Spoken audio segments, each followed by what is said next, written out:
माझं मन असं कमकुवत आहे, तर याच्यासाठी काय उपाय आहे? ह्या सगळ्या आता जी तुम्ही तेच सांगितलं मी, हे जे काही सगळे प्रश्न आहेत ना, ह्या सगळ्या प्रश्नाचं कन्क्लुजन तुम्हाला सांगितलं.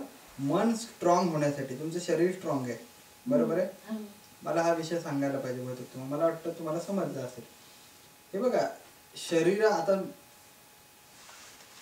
तुम्ही असं समजा पॉलिटिकल लीडर आहात असं समजा, याच्या अगोदर नव्हतात. तुम्हाला पॉवर्स दिली हातामध्ये, तुम्हाला केबिन्स दिलं, तुम्हाला न्यूज चॅनल्स आणून दिलं, सगळं दिलं, आणि तुम्ही आज पॉलिटिकल लीडर आहात. तुम्ही करू शकाल पॉलिटिक्स सर्व? हा, तसं तुम्ही डॉक्टर आहे समजा. हा, मी डॉक्टर नाही ऍक्च्युली, पण मी डॉक्टर, मला खोटी अभ्यास केला, मी डिग्री प्रूव्ह करून घेतली, मी डॉक्टर आहे, ते कोट घातलं, मला केबिन आणलं, लाईन लावली लोकांच्या, मुद्दा मीच करून लावलं, मी डॉक्टर झालो. मी लग्न केले, लग्नात काय काय लागतं, एक बायको लागते, तिला मंगळसूत्र लागते की इथल्या पद्धतीने, तिला ड्रेस लागतो, घर लागतो, बँक बॅलन्स लागतो, ही सगळी नाटकं केली म्हणजे झालं लग्न? असंच लग्न होतं ना. लोक तर अशीच लग्न करतात. एक मुलगी बघतात, एक मुलगा येतो, त्याला त्याचं पटतं, हिला हिचं पटतं, प्रोफेशन चांगलं असतं, घरच्यांना वाटतं हा परिस्थिती चांगली आहे, सगळं चांगलं आहे, हा मुलामध्ये काहीतरी करणं, चल लग्न झालं. असंच लोक म्हणतात की लग्न झालं, आणि लग्न ज्यावेळी चालायला लागतं त्यावेळी कळतं की लग्नाने हा जुगार केला आपण.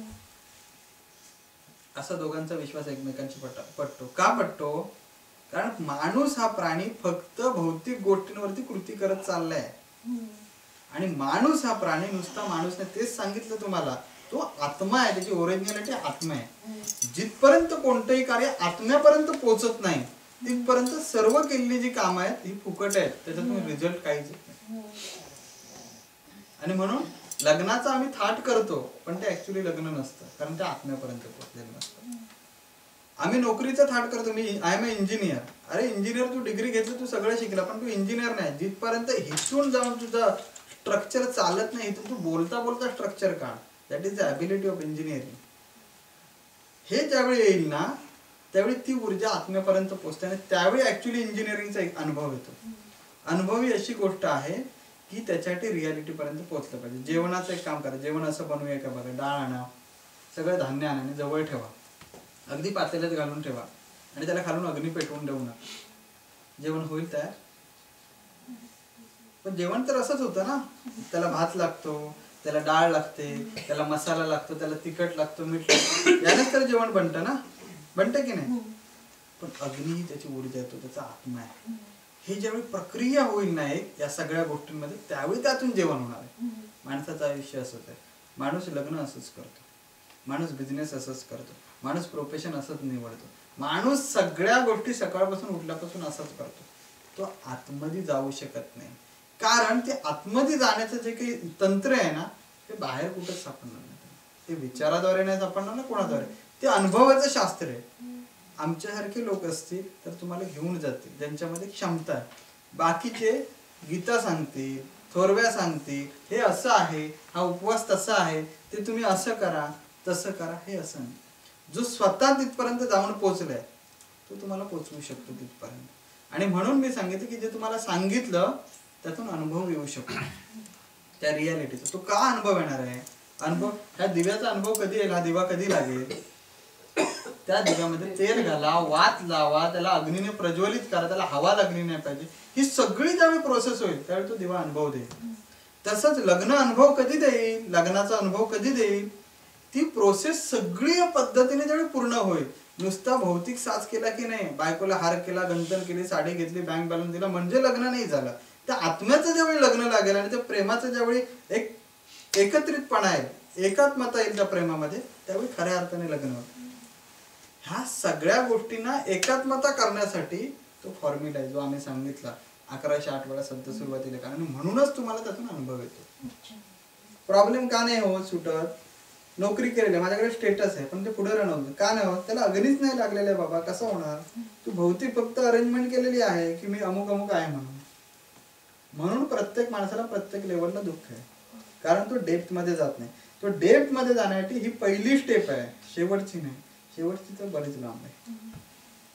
म्हणून जे ह्या सत्यापर्यंत जे जवळ जवळ पोहोचले ते मेलेले नाहीत कधी, ते अजून जिवंत आहेत. छत्रपती शिवाजी महाराज सत्यवादी होते, गांधी सत्यवादी होते, पण ते गांधी काही एनलायटेड नव्हते, हे लक्षात घ्या. शिवाजी महाराज काही एनलायटेड नव्हते, ते सत्याच्या जवळ पोहोचले होते. तेच आहे, जेवढे तुम्ही त्या अग्नीच्या ऊर्जेच्या जवळ पोहोचाल तेवढे तुम्ही सुखी आणि यशस्वी व्हाल, अनुभवी व्हाल, तेवढे तुम्ही जगाला अनुभव देऊ शकाल, स्वतः अनुभव घ्याल. आणि म्हणून जेवढे तुम्ही ट्रूथच्या जवळ जाल, म्हणजे त्या सत्याच्या देवाच्या जवळ जाल, तेव्हा तेव्हा तो अनुभव येतो. तर त्याचं एक पहिलं तंत्र सांगितलं की तुम्ही ही माइंडची एक्झरसाइज करा, बॉडी आणि माइंडची. 1108 वेळा ते लिहायचं आणि मग त्यातून ते अनुभवायला सुरुवात होतं. त्यामुळे हा बाबा लोकांचा भविष्य सांगण्यात हे अशा पद्धतीचं काही मार्ग नाही. तुम्हाला मी ह्याच्यातलं एक्झॅक्टली सायन्स सांगितलेलं आहे काय आहे ते. 3.5 ते 4 कोटी लोक आज ह्या फॉर्म्युलाद्वारे काम करतात, त्यांना अनुभव आहे. They are good, I think so. असं अजून काही विचारायचंय प्रश्न याच्याशी रिलेटेड विचारायचं असेल तर विचारा, नंतर विचारा. माझा एक प्रश्न, आपल्याला मनुष्य योनी आता जी प्राप्त झाली आहे, तर त्याचा बेसिक पर्पज काय आहे? म्हणजे आमच्याकडनं एक्सपेक्टेड काय आहे? मी सांगितलं ना मगाशी, तुम्ही मनुष्य म्हणजे तुम्ही आत्मा आहात. या आत्म्याने या जीवनाचं कन्फ्युजन सोडवलं की तुम्ही मुक्त झालात. देन यू आर फ्रीडम, स्वातंत्र्य. आत्म्याने मुक्त होणं हेच या मनुष्य जीवनाचा अर्थ. आणि मुक्त नाही झालो तर मग परत आहे ते सगळे सायकल्स रिपीट. परत सायकल.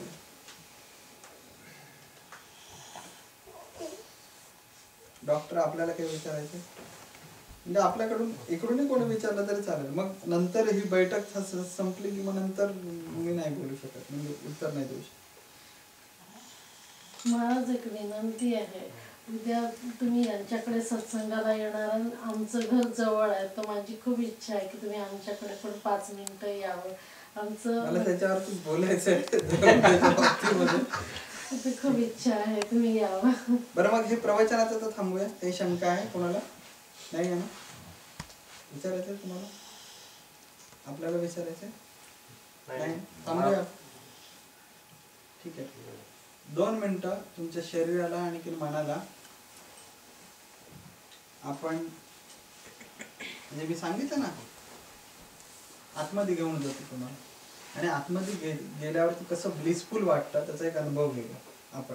आता जे जे काही आपण म्हटलं या सगळ्याचा अनुभव घेतला पाहिजे, नाहीतर असं होईल ते गीता सांगितल्यासारखं होईल. ताई तुम्ही येऊन बसणार 2 मिनिटं, इकडे येऊन बसा.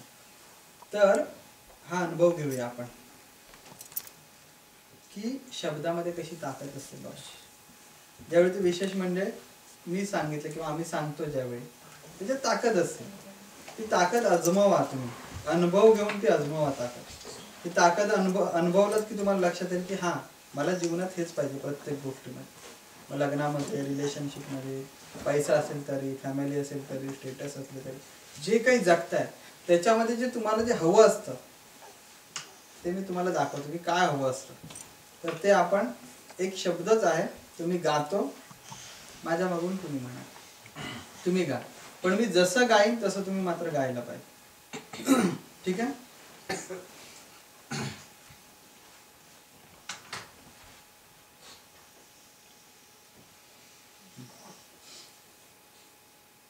डोळे बंद करा सगळ्यांनी. डोळे का उघडे ठेवू नका तेही सांगते. तुम्ही जर का डोळे उघडे ठेवलात तर जी ऊर्जा मी तुम्हाला आता माझ्याशी कनेक्ट करून घेणार ती पुन्हा मग बाहेर जाईल. जेवढ्या प्रमाणात तुम्हाला त्याचा अनुभव आला पाहिजे तो येणार नाही. म्हणून डोळे बंद करा आणि रिलॅक्स एकदम. आणि मी जसं गाईन तसं गा, माझ्या मागून गायचं.